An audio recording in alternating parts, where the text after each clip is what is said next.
أعوذ بالله من الشيطان الرجيم بسم الله الرحمن الرحيم Assalamualaikum warahmatullahi wabarakatuh.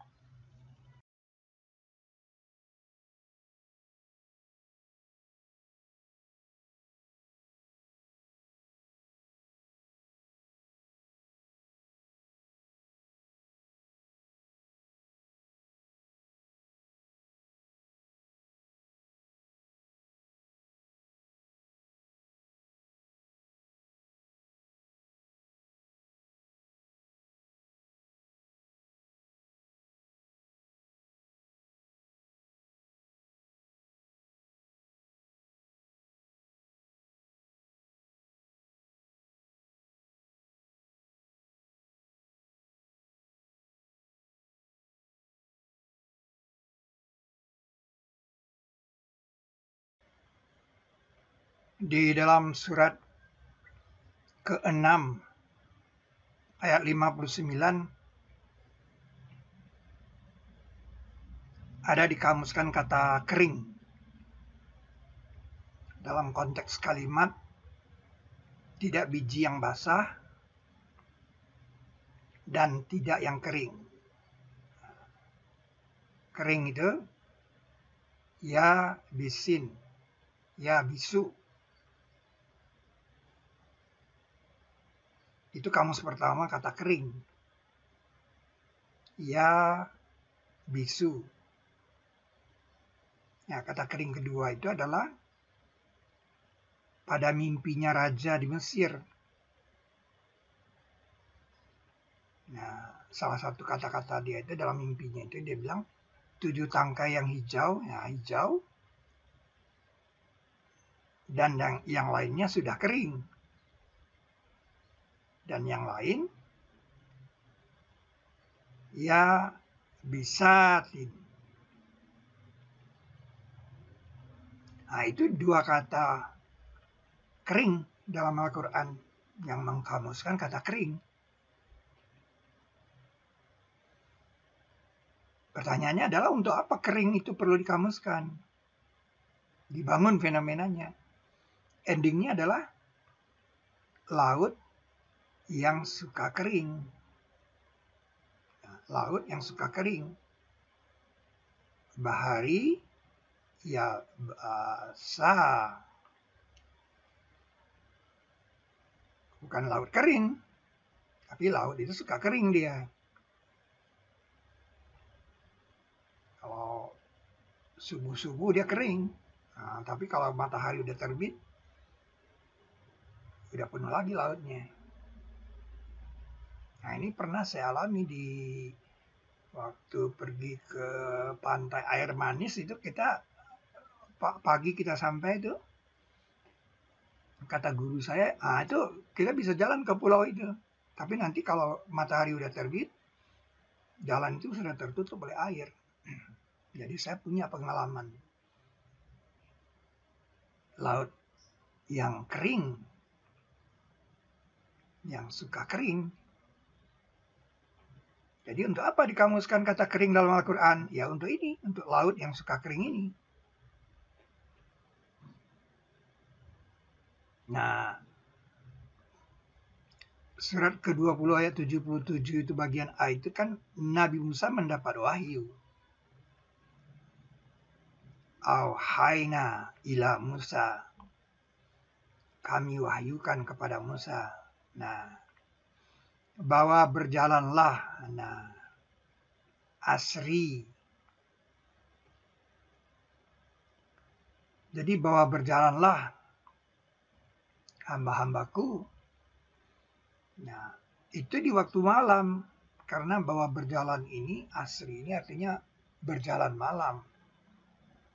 Pertanyaannya adalah mengapa harus malam dia berjalan? Karena dengan harapan dia bisa sampai subuh di pantai itu. Karena di situ lautnya kering. Tapi kalau matahari sudah terbit, laut itu sudah nggak kering lagi. Nah, bagian B-nya mengatakan, maka adakanlah untuk mereka perjalanan. Tori. Kon ini perjalanan. Bentuk kata benda perjalanan. Fi perjalanan di laut yang suka kering. Nah, itu. Oh, jadi Nabi Musa udah tahu di mana laut suka kering itu. Jangan takut tersangkut. Dan jangan takut. Jadi waktu dibawa berjalan Bani Israel ini, Nabi Musa bukan ngeraba-ngeraba aja, udah tahu dia ke arah mana. Yaitu ke arah pantai, di mana di pantai itu lautnya suka kering.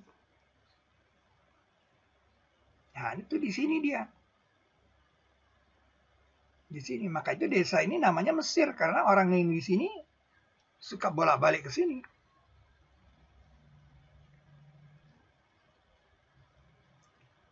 Nah, karena di sini suka kering, maka Sungai Nil ini beloknya ke sana. Ada hubungan ke Trinil. Itu makanya fosil kuda Nil di sini.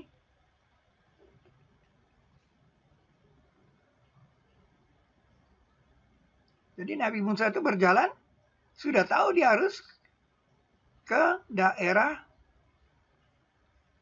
yang lautnya suka kering. Kalau pasang surut, ke sana dia. Tapi ketika Nabi Musa sampai di situ, ternyata lautnya tidak lagi kering. Nah, itu persoalannya. Maka itu perlu dikasih tahu. Maka mereka bertemu mereka di tempat matahari terbit. Artinya matahari sudah terbit. Dan tempat itu memang disebut matahari terbit. Karena matahari terbit dari sana. Ya lah, kalau udah kesiangan ya pasang udah naik. Ya, jadi Nabi Musa itu tidak tahu tadinya kalau tongkatnya itu bisa membelah laut, nggak tahu. Jadi dia bukan sengaja jalan ke laut, tidak. Nah, itu hebatnya Al-Quran. Lengkap ayatnya.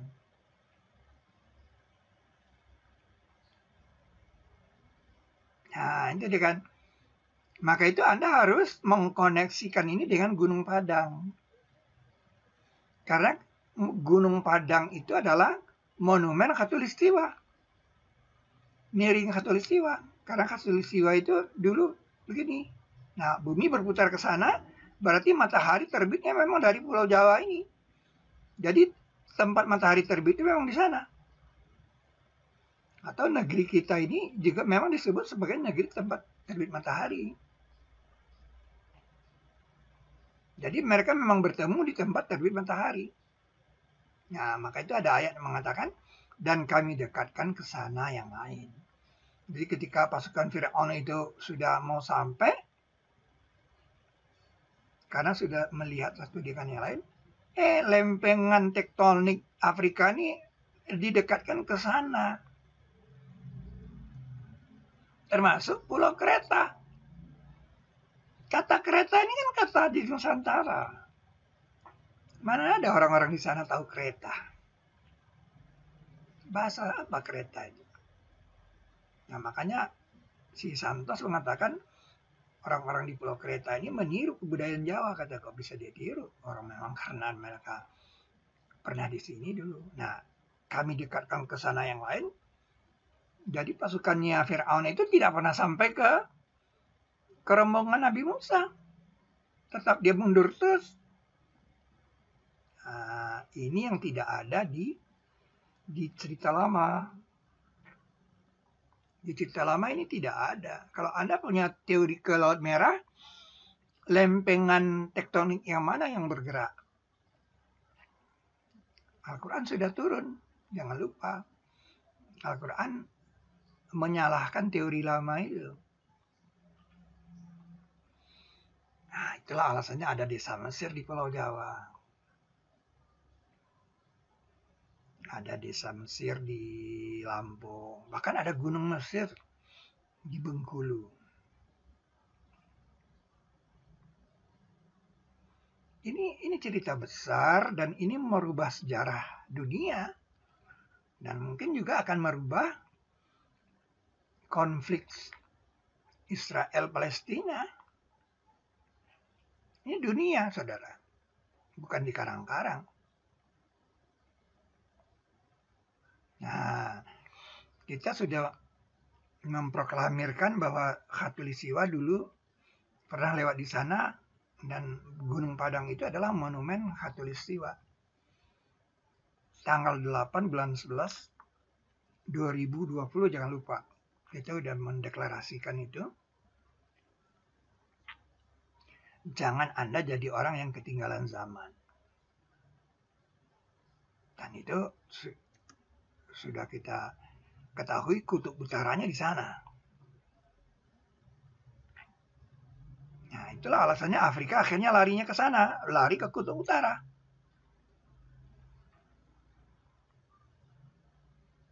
Kutub utaranya di sini.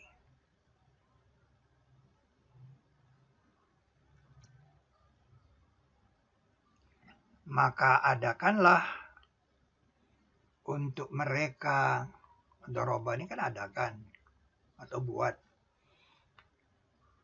untuk mereka perjalanan di laut yang suka kering. Dan jangan engkau takut tertangkap. Dan jangan takut. Nah, Nabi Musa begitu yakin ada wahyu yang menyuruh dia harus ke sana.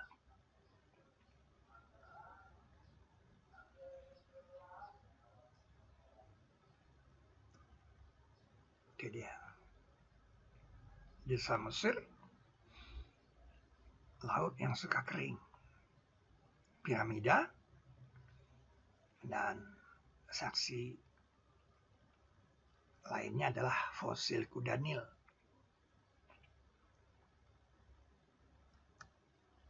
Angkat bicara.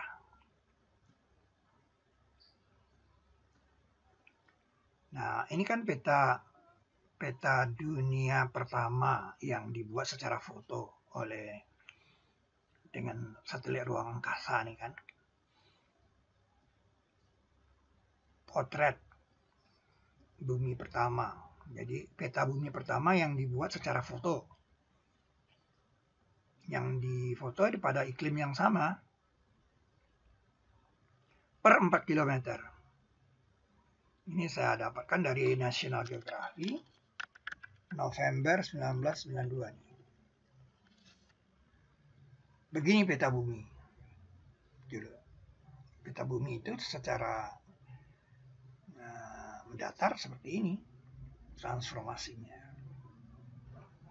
Nah, tapi jangan lupa bahwa dulu itu dia seperti ini.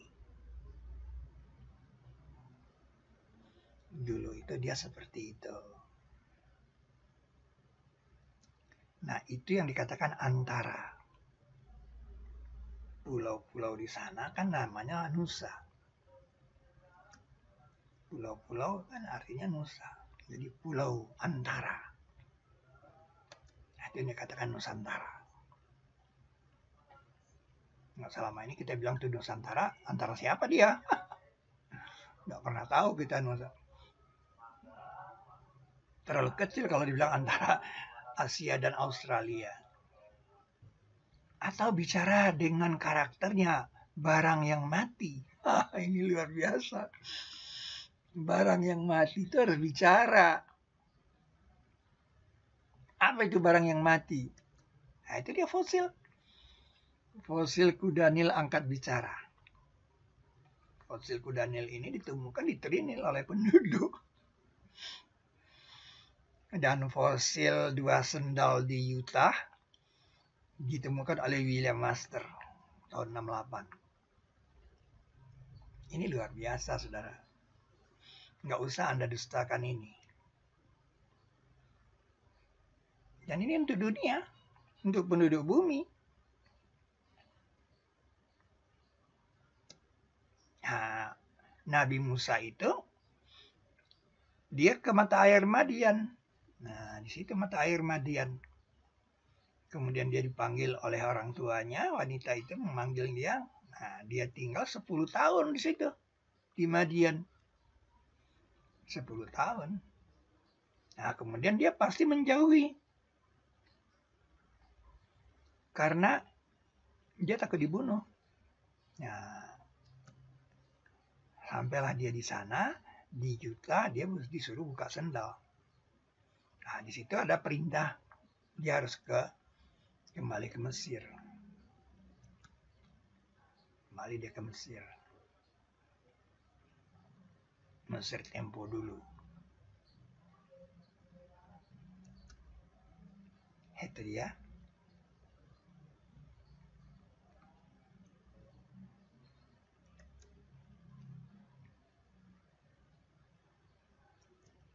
Nusantara.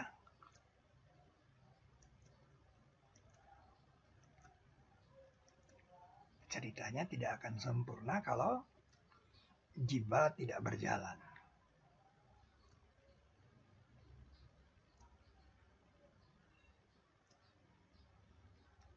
Jadi berjalan dengan karakternya Jibal, lempengan tektonik.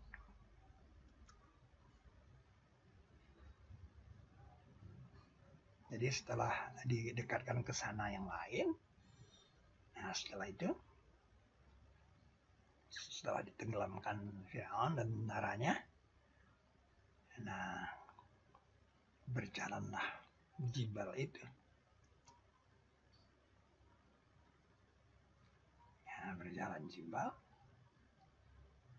berarti udah terjadi Sa'a dong. Kan waktu Sa'a itu berjalan. Makanya diingatkan ke bangsa, Sa'a akan terjadi.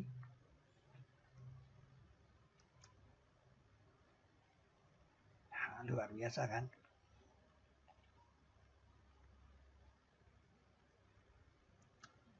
Dan Australia pun mendekat. Nah, untuk apa Australia itu mendekat? Karena dia akan mengekspresikan gambar bumi, tangan syahadat. Kemudian baru Amerikanya terpisah lagi. Nah, itulah dia yang dibikin fotonya oleh NASA barangkali itu. Foto pertama secara foto. Peta bumi pertama secara foto. Potret bumi pertama. Dibuat secara foto per 4 km. Nggak gampang saudara di foto pakai satelit. Per 4 km ada berapa foto coba digabung-gabung. Ini kerja keras orang bikin begini. Sampai nggak tahu asalnya dari mana. Sayang sekali kan. Nah itu dia. Nusantara itu. Kenapa Australia harus mendekat? Karena di situ ada gambar. Bumi bergambar. Yang disebut. Katakan. Adakah sesuatu yang lebih menyolok syahadatnya? Qul ayyu syai'in akbaru syahadah. Itu dia.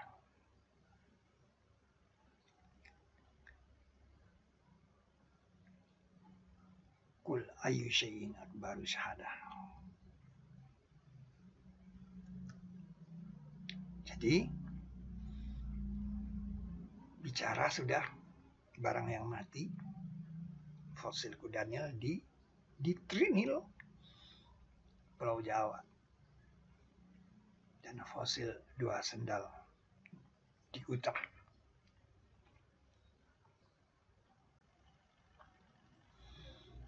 Perumpamaan orang-orang yang dibebani Taurat, kemudian mereka belum memikulnya, seperti perumpamaan keledai yang memikul barang.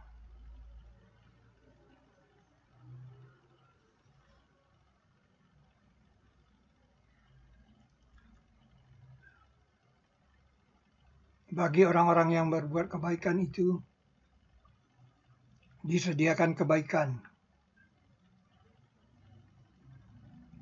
dan tambahan, serta muka-muka mereka tiada tertutup dengan kehitaman. dan tidak kehinaan. Mereka itulah ahli surga yang mereka akan kekal padanya.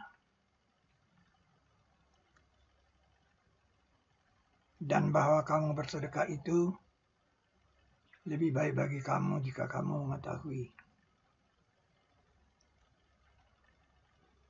Dan kamu akan mendengar dari orang-orang musyrik pencelaan yang banyak.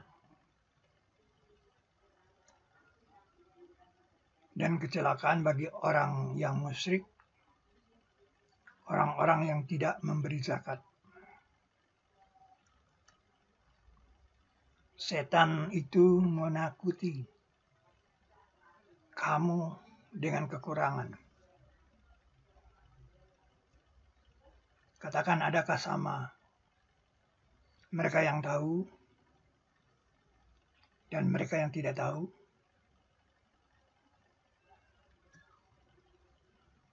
Bahkan dia, Al-Quran itu, mengoreksi yang di hadapannya dan penjelasan tiap sesuatu. Engkau telah matikan kami 2 kali, dan engkau telah hidupkan kami 2 kali.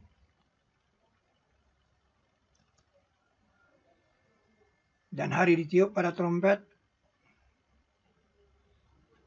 maka terkejut siapa yang di langit dan di bumi, kecuali siapa yang disukai Allah. Dan setiap datang kepadanya dengan merendah diri.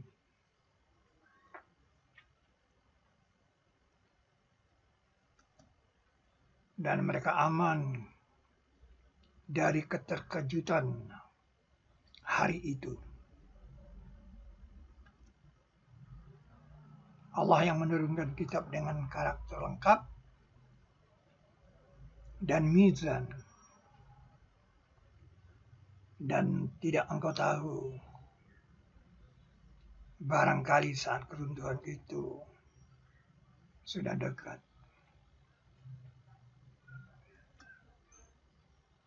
Maka berpalinglah dari orang yang lalai dari menyebut kami, dan tidak mereka inginkan melainkan kehidupan dunia.